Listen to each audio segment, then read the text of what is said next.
உனக்கு என்ன வயசு? போடுங்களேன், கணக்கு போடுங்களேன். வேலூர் ஜெயில 7 வருஷம், அப்புறம் கோயம்புத்தூர்ல ஒரு 5 வருஷம், திருச்சியில 3, மதுரையில ஒரு 6, அப்புறம் சொச்சமா ஒரு 6-7 வருஷம். நீ பிறந்ததுதான் வெளியே, வளர்ந்ததெல்லாம் ஜெயிலுக்குள்ளையா? பிறந்ததும் ஜெயில தான்.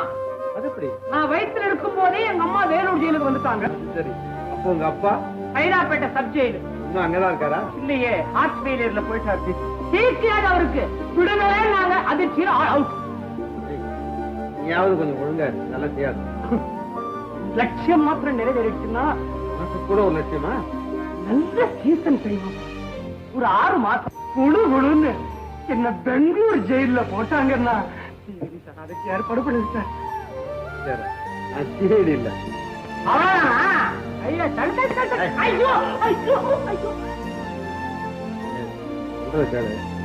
இந்த மாதிரி கீட்டு தொழில் செய்யறது உனக்கே கட்டதுன்னு தெரியல.